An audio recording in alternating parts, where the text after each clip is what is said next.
Congratulations, you're now the proud owner of the VS4000C continuous flow steam machine. The steam machine that operates continuously. You can continue to put water as opposed to some other steam machines where after a certain period of time when you're out of water, you're out of luck for a bit. With this one, you just continually put water to it, and so there's no stoppage. I'm going to start by opening the box, of course, and we'll just see the accessories as I take them out.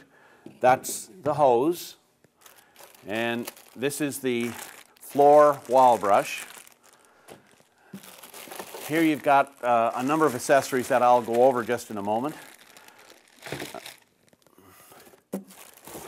This is the upholstery brush, floor brush, and in the box you get two long extensions. So we'll put all the extensions right there, and we'll take the machine out of the box and just get it out like this. And I'll just put the box over to the side here. And now we're looking at your new continuous flow steam machine. So I'm going to just open up the bag here, and we'll get a good picture of the continuous flow machine.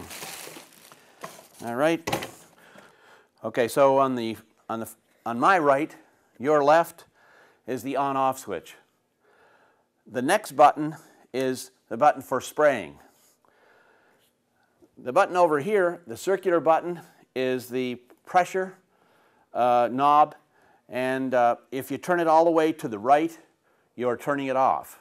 All the way to the left is high. I prefer to leave it right about the middle. The big feature about this machine is that it's continuous fill. In other words, it continues to work. As you're cleaning with the machine, if you run short on water, this orange light will begin flashing and you'll hear a beeping sound. At that time, you lift this up, which is not under pressure, the cap, and you pour water in here. When that noise stops, you've put in enough water, and away you go. You just keep working with the machine. Now you can notice where the green light has stopped flashing, which means you're ready for action. So you take your hose, which is right here, and the hose gets plugged into the front of your steam machine.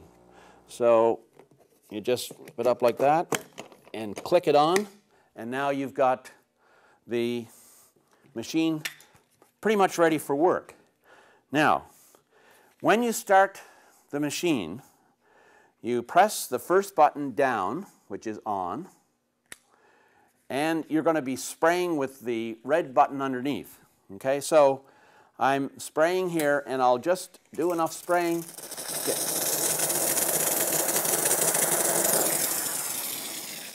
to get rid of the water, and that's called aerating the hose.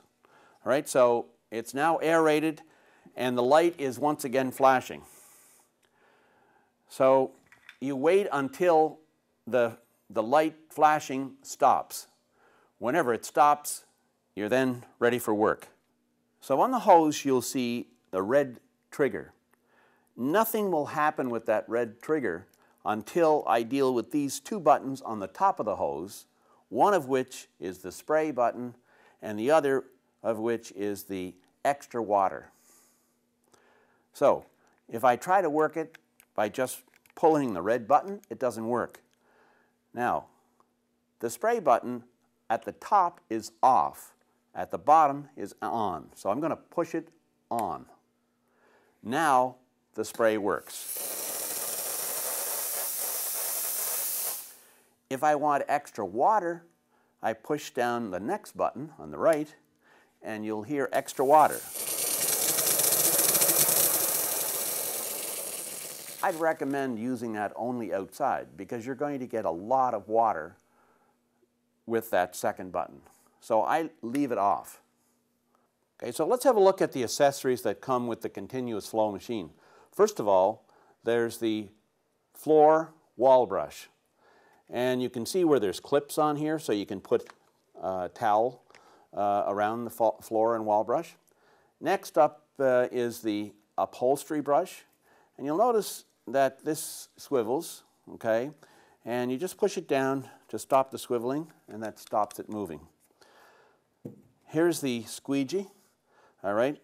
And going over here, we have the circular medium brush that comes with it. You have the single hole attachment, the long addition here. You've got the single hole attachment here. You've got 2 extensions. You get 3 nylon detail brushes, and you've got 3 brass brushes, and you've got your hose, which is attached to the front of the steam machine. All right, so let's look at the accessories and how they go on the end of at the end of the hose. The one that you're going to use a lot of is this. This is the single hole attachment. And watch how it goes on. It just slips on like this. There's a little hole there, clicks on like that. All right? So that's the single hole attachment. Now we've got medium brushes that you put them on the end of this single hole attachment. They don't spin on, they just push on. That's the circular one. You get one of those. It also has a triangular medium brush, just like so. Now, people use these in showers, they use them in kitchens, they use them in corners, places, difficult places to clean. We put these on here. They can also be used in conjunction with our extensions. Now you can be doing grout or walls or windows, whatever. Okay, so all the extensions are on there. So if I was doing a floor with a floor attachment, it can just go down like that. All right, so I'm going to show you, this is the squeegee. Okay, so if I'm using high windows, cleaning high windows, I just put it on the end like this. I pull the trigger here, and you'll see the steam come out. It's wonderful at taking film off any windows or display cases. You can see the steam coming out at the end there. Okay, so here we have what's called the floor wall brush, okay? And you'll see the front of it. There's a little button here that you get this lined up properly, and you just move this up and down so it doesn't move. If you move this way, it moves around, okay? All right, now it's exactly the same for the upholstery brush, which is moving around here. You stop this, you push it down like so, and now it doesn't move. Push it up, it moves around like that. So those go right on the end of the extensions, or if you don't need the extensions, then just put it on the end of the hose. So there we could be doing walls or whatever. Just to illustrate, the floor brush, wall brush, goes on like so. Okay, so this attachment is the floor wall brush. And when this is on the bottom, okay, these are used, cloths are used to cover them up so that it can take up the dirt from a floor or a mattress or a couch, let's say. And anyway, what you do is you put the floor wall brush down like so, and then you attach the towels. You'll see the clips there on each end, 2 clips on each end, and it just goes on like so. Now, if I was doing the rugs, I could put extensions on and put it on the end of the hose, and you'll see where the steam is coming out. And if I was doing rugs or mattresses or couches, all the heat comes out here because there's little holes along here, and that's how you steam clean larger surfaces. Okay? Similarly, this is the upholstery brush, which, by the way, in restaurants is used for stainless steel very effectively. So you take another towel, do the same thing again, except this time you do a little diaper-like arrangement, like so, and you put the upholstery brush over that arrangement there, pull it on like that. Now all the heat is coming out of these little holes here, and you're cleaning chairs, You're cleaning stains in carpet, you're cleaning various kinds of things. So this goes on again, like so. All right, and you're cleaning a variety of things around either a home, a business, a car, whatever.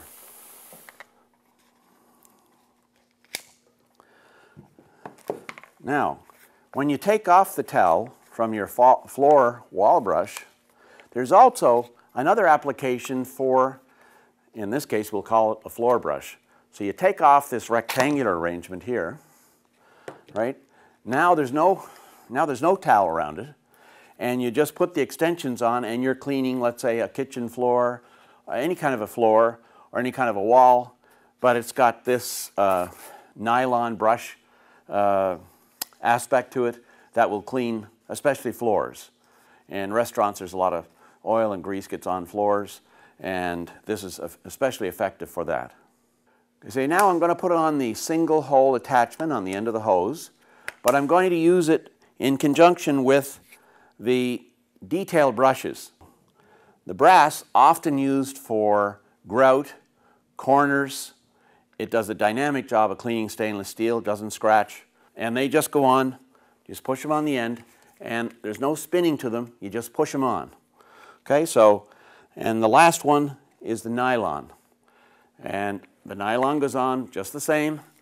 Now, when in doubt, you don't know for sure which detail brush to use the nylon. So you're not going to scratch anything with nylon. So if I'm cleaning grout or walls, I'd try this one first. Let me talk about the two most common errors of end users after they get the machine. First of all, there's this little button here, the pressure button that I talked about earlier on. And that is, if you turn it all the way to the right, you're turning it off. In North America, we're generally turning it up when you turn it to the right, okay? But you're turning it off. So if nothing's working, chances are this pressure button is turned all the way to the right.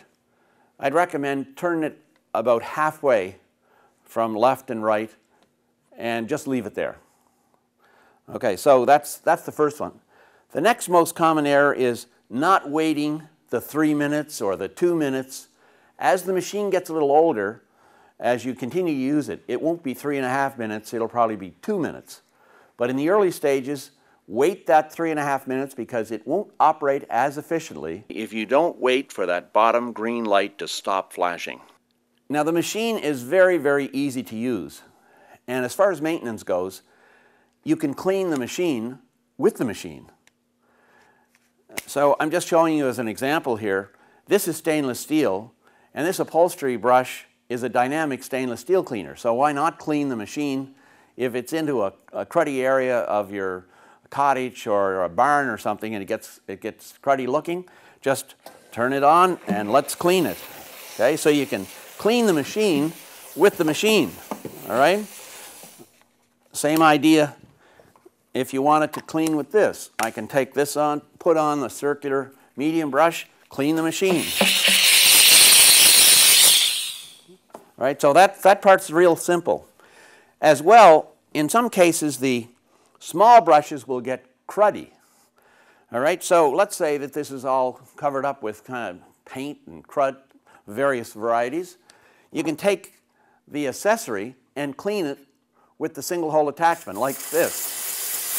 And that'll have your small accessories last a lot longer.